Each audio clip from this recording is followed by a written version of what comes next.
Halo, assalamualaikum. Ketemu lagi kali ini bersama saya. Nah, sekarang kita akan membahas buku Bupena 4A ya. Kita masuk ke tes tertulis subtema 1 akan pada halaman 166. Oke. Sini beberapa soal. Kita jawab satu persatu.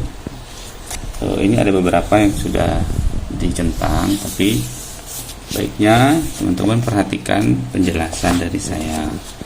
Oke, soal pertama. 3, 2, 1. Muatan IPA. Bagian tumbuhan ini berfungsi untuk menyerap air dan zat hara dari dalam tanah. Bagian tumbuh yang dimaksud adalah, ada 4 pilihan, jelas ya, akar jawabannya. Karena akar yang berada di dalam tanah dia menyerap langsung ya unsur-unsur zat hara termasuk air. Nah, lalu soal kedua, berikut yang bukan fungsi batang adalah yang bukan fungsi batang. Nah, ini di sini terconteng D, tapi ini bukan jawaban yang benar. Jawaban sesungguhnya adalah C ya, menyerap air dan zat hara. Karena itu adalah fungsi dari akar sebagainya. Pertanyaan nomor 1. Jadi berikut yang bukan fungsi batang adalah C, menyerap air dan zat hara. Lalu muatan IPA ya, ada nomor 3 di sini. Masuknya gajah ke permukiman penduduk untuk mencari makan dikarenakan, nah di sini ini ada anak-anak yang sudah menulis ini, karena gajah kehilangan tempat tinggalnya, atau dengan bahasa lain adalah hilangnya habitat gajah termasuk sumber makanan bagi gajah.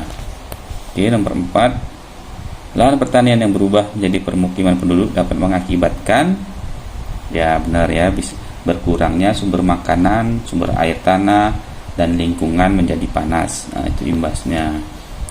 Nah, lalu nomor 5 di sini ada gambar. Gambar samping merupakan satwa langka dari Indonesia. Menurutmu apa yang menyebabkan terancamnya satwa tersebut? Jelaskan. Nah, ini kita lihat, ini adalah gambar orang utan. Maka menyebabkan terancamnya satwa tersebut itu adalah berkurangnya hutan ya, akibat penebangan atau pembalakan liar, atau juga akibat pembukaan lahan. Nah, dengan berkurangnya hutan, maka habitat dan sumber makanan bagi orang utan juga hilang. Di samping juga ada sebab lain, semisal ini ya, perburuan liar ya.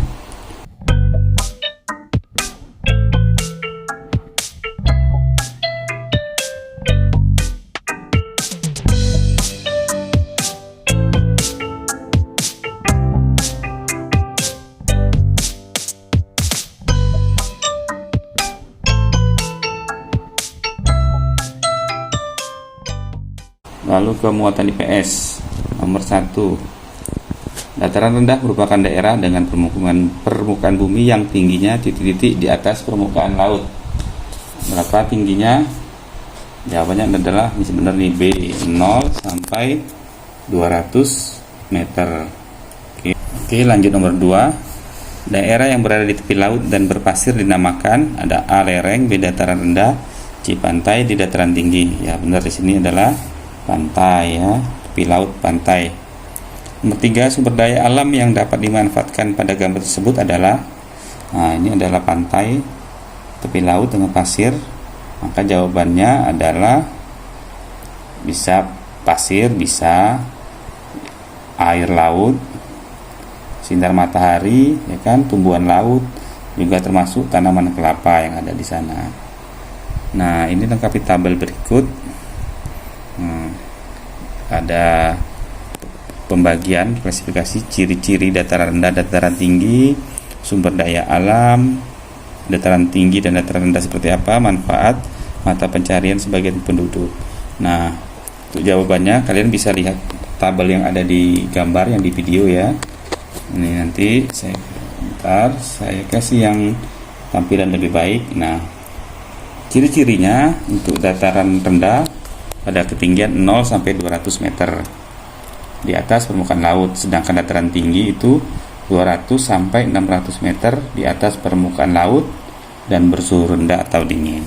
Nah, ini bisa teman-teman melihat dan baca sumber daya alam, penjelasannya seperti itu, lalu manfaat, lalu mata pencarian. Oke.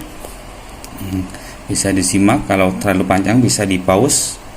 Nah, sekarang nomor 5. Mengapa tanaman padi banyak dibudidayakan di dataran rendah dan tempat terbuka?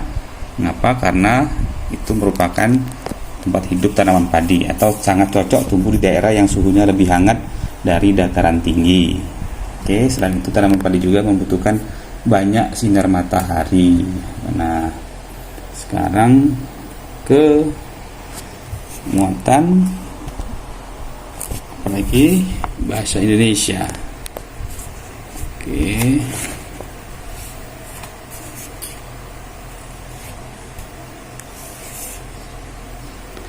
Kegiatan tanya jawab antara pewawancara dan narasumber untuk memperoleh informasi disebut jelas ya, wawancara. Nah, biasa ini dilakukan oleh wartawan atau peneliti, bisa juga.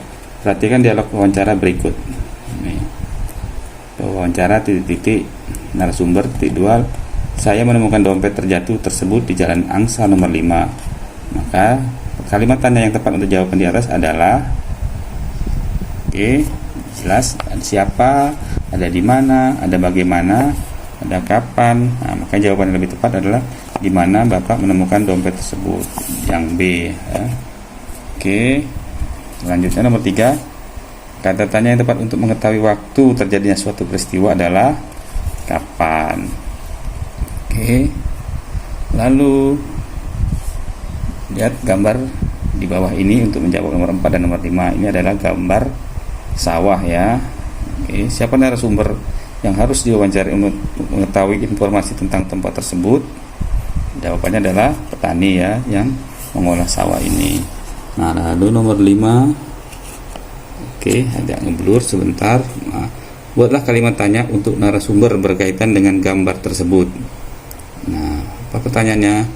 Teman-teman bisa memilih, misalkan bagaimana, maka pertanyaannya adalah bagaimana cara menanam padi. Nah, kita lihat. Nah, ini yang terakhir PKN. Nomor 1, sebelum menuntut hak kita harus melaksanakan ya kewajiban ya. Perhatikan gambar untuk menjawab nomor 2 dan nomor 3. Ada gambar anak sedang menyapu. Tindakan yang dilakukan anak tersebut termasuk A, melaksanakan kewajiban. Selanjutnya nomor 3, tuliskan hak yang dapat diperoleh anak tersebut setelah melakukan kegiatan pada gambar. Apa haknya? Dia bisa menikmati lingkungan yang bersih dan nyaman, itu salah satu haknya ya. Lalu nomor 4, Udin dan Ayah menanam tanaman di halaman rumah. Tindakan tersebut menunjukkan kepedulian mereka terhadap lingkungan ya, atau bisa ditambah lingkungan sekitar. Nomor 5 yang terakhir, mengapa kita harus melaksanakan kewajiban sebelum menuntut hak?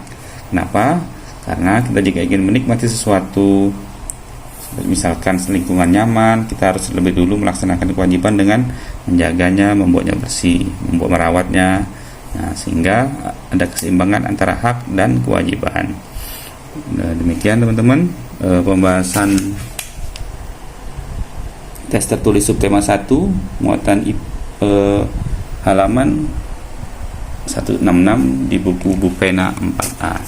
Nah, jumpa lagi di lain kesempatan. Cek playlist dan video-video pelajaran lainnya, terutama matematika. Sampai jumpa. Jangan lupa share, subscribe, komen. Terima kasih.